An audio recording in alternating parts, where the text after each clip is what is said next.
Hello এইচএসিয়ান, সবাইকে স্বাগতম জানাচ্ছি এইচএসসি ইংলিশ সেকেন্ড পেপারে ন্যারেশনের বোর্ড কোয়েশ্চেনের সলিউশন ক্লাসে। আজকে আমরা যে বোর্ড কোয়েশ্চেনটা সলিউশন করব সেটা হচ্ছে দিনাজপুর বোর্ড 2019, বরাবরের মতো সবচেয়ে শর্টকাটে এবং সবচেয়ে ইজিয়েস্ট ওয়েতে। তো চলো আর কথা না বাড়িয়ে আমরা আমাদের আজকের ভিডিও শুরু করি। ন্যারেশনের বোর্ড কোয়েশ্চেন সলিউশনের শুরুতেই আমাদের যে কাজটা করা লাগবে, এই পুরো প্যাসেজের মধ্যে আমাদের কে কে কথা বলছে সেই জিনিসটা ফাইন্ড আউট করা লাগবে বা খুঁজে বের করা লাগবে। মাই সন্স, আমার পুত্ররা, সেইড হি, সে বলল। এই হি বলতে কোনো একটা ব্যক্তি বা কোনো একটা পিতা আর কি তার পুত্রদেরকে মাই সন্স, আমার পুত্ররা এই বলে ডাক দিচ্ছে আর কি। সেইড হি, সে আর কি বলল। আ গ্রেট ট্রেজার, একটা বিশাল ট্রেজার অর্থ সম্পত্তি, লাইজ অর্থাৎ আছে বা জমা আছে, হিডেন লুকানো, লুকানো আছে, ইন দ্য স্টেট, স্টেট অর্থ হচ্ছে যে ভূসম্পত্তি বা জমি এরকম বলতে পারি। আমাদের জমিতে একটা বিশাল সম্পত্তি লুকানো আছে, এই মানুষটা তার ছেলেদেরকে বলছে আর কি। I am about to leave you, leave মানে ত্যাগ করা, আর ইউ মানে তোমাদেরকে, সেই পুত্রদেরকে বলছে আর কি তোমাদেরকে। আই অ্যাম অ্যাবাউট মানে আমি এই তো কেবল মরে যাব এরকম একটা অবস্থা, মানে উনি মরে যাবে, উনি মুমূর্ষ অবস্থায় মারা যাবে এরকম একটা অবস্থায় সে তাদেরকে বলছে যে আমি তোমাদের ছেড়ে চলে যাচ্ছি বা আমি মারা যাচ্ছি। হোয়ার ইজ ইট হিডেন, এটা কোথায় লুকানো আছে। এবার এই পুত্ররা জিজ্ঞাসা করছে, এই যে সম্পত্তির কথা শুনে পুত্ররা এবার জিজ্ঞাসা করছে বাবাকে যে হোয়ার ইজ ইট হিডেন, এটা কোথায় লুকানো আছে। এবার আবার সেই বাবা কথা বলছে যে I am about to tell you, আমি তোমাদেরকে এই তো এখনই বলবো। অ্যাবাউট টু টেল মানে কেবলমাত্র বলবো আর কি, এরকম একটা অবস্থা। টেল অর্থ বলা, ইউ তোমাদেরকে। সেই দ্য ওল্ড ম্যান, সেই বৃদ্ধ মানুষটা বলল। তো বৃদ্ধ মানুষ এবং তার ছেলেরা কথা বলছে। But you must dig the land for it, কিন্তু তোমাদেরকে এই জমিটাকে ডিগ অর্থ খনন করা লাগবে। মাস্ট অবশ্যই খনন করা লাগবে, দ্য ল্যান্ড সেই জমিটাকে, ওই স্টেট বা ল্যান্ড সেই জমিটাকে, ফর ইট, ফর ইট, ইট বলতে এই ট্রেজার বা এই সম্পত্তির কথা বলছে। এই সম্পত্তিটা পাওয়ার জন্য তোমাদেরকে অবশ্যই এটা ডিগ খনন করা লাগবে। তো এই ন্যারেশনটা করার সময় আমরা এখানে দেখো মাই সন্স বলেছে, মাই সন্স বলে তাদেরকে সম্বোধন করেছে। তো আমরা addressing them as his sons এভাবে করলে একটু হয়, কিন্তু একটু জটিল হয়ে যায়।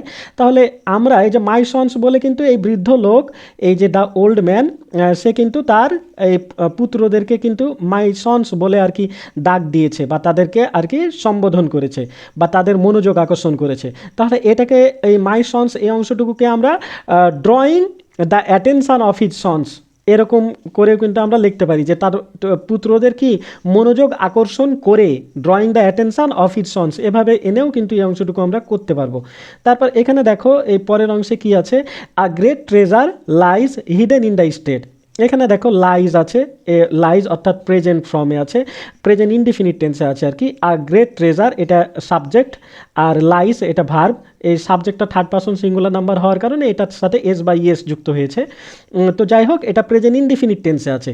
আর আমাদের এই রিপোর্টিং ভার্বে পাস্ট ইনডিফিনিট ছিল, তাহলে পাস্ট ইনডিফিনিট থাকলে এই অংশটুকুকে আমরা পাস্ট ইনডিফিনিট করে দিব। এই অংশটুকু প্রেজেন্ট ইনডিফিনিট আছে, এই অংশটুকুকে আমরা কি করে দেব, পাস্ট ইনডিফিনিট করে দিব। তো পাস্ট ইনডিফিনিট করে দিলে আমাদের অ্যান্সারটা কীরকম হবে একটু দেখো। যে এখানে এই যে যেই কথাটা বললাম যে মাই সন্স, এটুকুর বদলে আমরা কি দিলাম, drawing the attention of his sons. এই কথাগুলো কে বলবে এবার, ওই সেই বৃদ্ধ মানুষটা বলবে। Drawing the attention of his sons, এই মাই সন্স বলেছিল, এটার বদলে এটা দিলাম যে তার পুত্রদের দৃষ্টি আকর্ষণ করে। দ্য ওল্ড ম্যান, এই কথাগুলো কে বলেছে, দ্য ওল্ড ম্যান বলেছে। তো the old man told them, them বলতে কাদেরকে, এই তার পুত্রদেরকে। এই যে হিজ সন্স একবার দিয়েছি তার জন্য এখানে আর কি আবার দ্য সন্স না লিখে বা হিজ সন্স না লিখে দেম দিয়ে দিয়েছি। আচ্ছা, the old man told them that, that বসিয়ে এই অংশটুকু বসবে, কিন্তু এইখানে টেন্সটা শুধু চেঞ্জ হয়ে যাবে। আর great treasure third person singular number ছিল ডাইরেক্ট স্পিচেও, এখনও ওটা থার্ড পারসন সিঙ্গুলার নাম্বার, এই সাবজেক্টে চেঞ্জ হবে না, থার্ড পারসন ছিল থার্ড পারসনই থাকবে। আর গ্রেট ট্রেজার আর লাইজ এটা প্রেজেন্ট ইনডিফিনিট টেন্সে ছিল, ভার্বের সাথে এস বা ইএস ফর্ম ছিল, কিন্তু এটাকে প্রেজেন্ট ফর্মটাকে আমাদের পাস্ট ফর্ম করে দিতে হবে, তাহলে লে করে দিতে হবে। লাইজের পাস্ট ফর্ম হচ্ছে লেই, হিডেন ইন দ্য স্টেট, এরকম রাখলাম আমরা। তারপরে ওই বৃদ্ধ মানুষটা আবার আরও কিছু কথা বলছে যে I am about to leave you. তাহলে যদি কেউ উনি একটা কথা বললো অলরেডি, তারপরে আরেকটা সেন্টেন্সে আরেকটা কথা বলছে, পুত্ররা কথা বলার আগেই বলছে I am about to leave you, মানে আমি এই তো তোমাদের ছেড়ে চলে যাচ্ছি আর কি, উনি মারা যাবে এরকম একটা অবস্থা। তো I am about to leave you এই কথাটা কে বলেছে? সেই বৃদ্ধ মানুষটা বলেছে।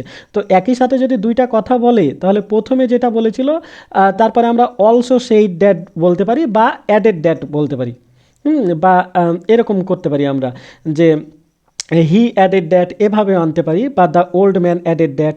আর দ্য ওল্ড ম্যান তো একবার লিখেছি, দ্য ওল্ড ম্যান একবার লিখেছি, তার জন্য এবার প্রোনাউন দিব হি। আর এখানে বলছিল I am about to leave you. হ্যাঁ, বৃদ্ধ মানুষ যখন কথা বলছিল তখন উনি আই ছিল, ফার্স্ট পারসন ছিল, কিন্তু আমরা যখন এই ন্যারেশনটা করব তখন কিন্তু উনি থার্ড পারসন হয়ে যাবে। আর উনি বলছিল I am about to leave you, এখানে I am present indefinite tense আছে, আমরা পাস্ট ইনডিফিনিট টেন্স করে দেব। He was about to leave you, পুত্রদেরকে ইউ বলছিল, তুমি বলে সম্বোধন করছিল, তোমরা বলে সম্বোধন করছিল, কিন্তু আমরা বলবো সে তাদের কেবল এখনই ছেড়ে যাবে এরকম, বা সে তাদের ছেড়ে এখনই মারা যাবে। তাদের ও বৃদ্ধ মানুষ যখন কথা বলছিল তখন ওরা সেকেন্ড পারসন ছিল, তাই ইউ ছিল, কিন্তু আমরা এখন ওদেরকে কি করে দিব? দেম করে দিব। তো আমরা অ্যান্সারটা দেখি। হি অ্যাডেড দ্যাট মানে এই যে বৃদ্ধ মানুষ একটা কথা বলার পর আরেকটা কথা বলছে, তার জন্য হি অ্যাডেড দ্যাট। আর এখানে আমরা যে কাজটা করব, যে ও বলছিল I am about to leave you, উনি আই বলেছিল কারণ উনি ফার্স্ট পারসন ছিল উনি যখন কথা বলছিল, কিন্তু এখন আমরা ন্যারেশন করার সময় ওর ছেলেরা এবং উনি সহ থার্ড পারসন হয়ে গেছে, তার জন্য হি অ্যাডেড দ্যাট আমরা আইটাকে হি করে দিব, এবং এটা প্রেজেন্ট ইনডিফিনিট টেন্সে ছিল, আমরা পাস্ট ইনডিফিনিট টেন্স করে দিব। হি ওয়াজ অ্যাবাউট টু, এই যে টু এর পরে যেহেতু ভার্বের বেস ফর্ম থাকে তার জন্য এই যে টু লিভ এই অংশটুকু হুবহু থাকবে, টু এর পরে ভার্বের বেস ফর্ম বসে, তাই এই অংশটুকু চেঞ্জ হবে না। আর উনি বলছিল আমি তোমাদের ছেড়ে চলে যাচ্ছি ইউ, কিন্তু আমরা বলবো যে সে এই বৃদ্ধ মানুষটা কি তাদের ছেড়ে চলে যাচ্ছে এইরকম।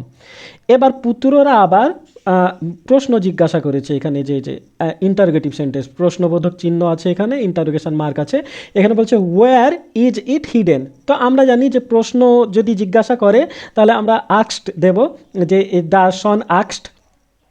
আক্সড কাকে জিজ্ঞাসা করেছে? সেই বৃদ্ধ মানুষকে জিজ্ঞাসা করেছে, দ্য সন আক্সড হিম। এখানে আমাদের যে চেঞ্জটা করা লাগবে, ইন্টারোগেটিভ সেন্টেন্সে আমরা জানি যে আগে অক্সিলিয়ারি ভার্ব হয় পরে সাবজেক্ট হয়, কিন্তু আমরা যেটা ইনডাইরেক্ট করব আর কি, সেটাতে আগে আমরা সাবজেক্ট ইট বসাবো, পরে আমরা এই অক্সিলিয়ারি ভার্ব ইজ।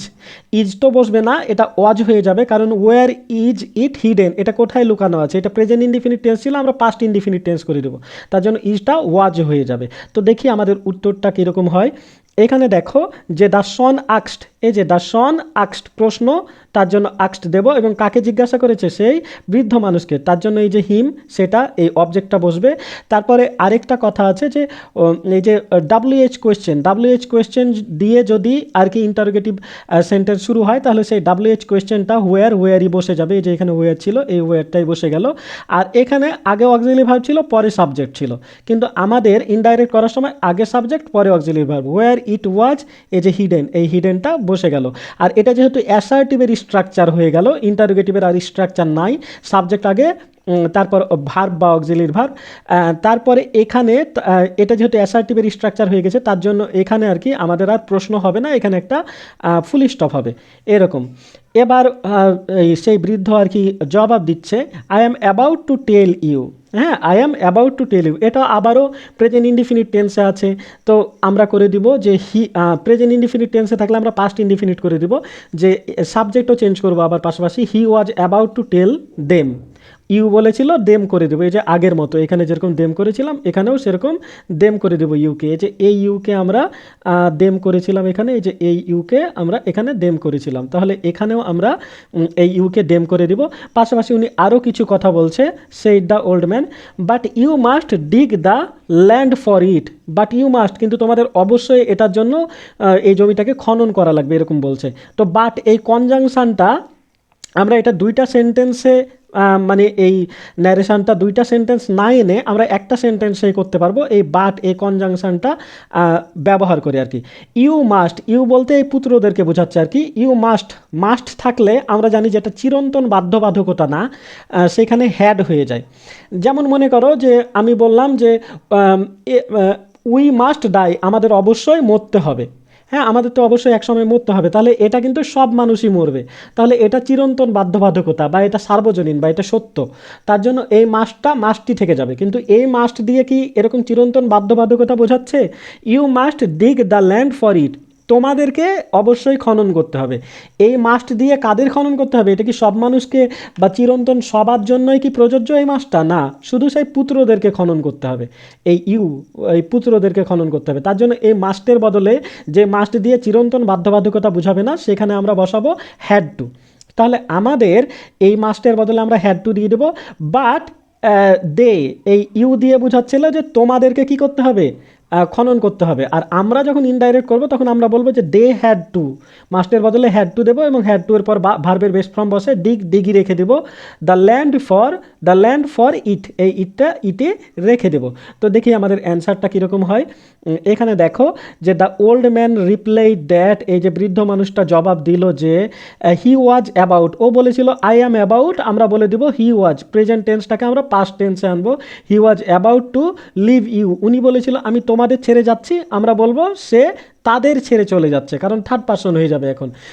তাই এই এই অবজেক্টটার আমরা অবজেক্ট থার্ড পারসনে আনবো। এটা সেকেন্ড পারসনে অবজেক্ট ছিল, আমাদের এটা থার্ড পারসনে আনা লাগবে। তারপরে আমরা এই বাটটা দিয়ে আমরা একটা সেন্টেন্সের মধ্যে এটা করে ফেলবো, এই বাট কনজাংশন দিয়ে। বাট উনি বলেছিল ইউ মাস্ট, আমরা বলবো দে, ইউকে আমরা কি করে দেবো? তোমাদের খনন করতে হবে, আমরা বলবো তাদের খনন করতে হবে। আর মাস্টের বদলে যেটা বললাম যে হ্যাড টু, আর হ্যাড টুর পরে ভার্বের বেস ফর্ম, এই যে ডিগটা বসে যাবে, দ্য ল্যান্ড ফর ইট, বাকি অংশটুকু বসে যাবে, ফুল স্টপ দিয়ে দিতে হবে। তো প্রিয় শিক্ষার্থীরা, এই ছিল আমাদের আজকের ভিডিও। তো তোমরা অ্যান্সার করার সময় এভাবে অ্যান্সারটা করবে, ওই যে এক লাইন করে অ্যান্সার করবে না।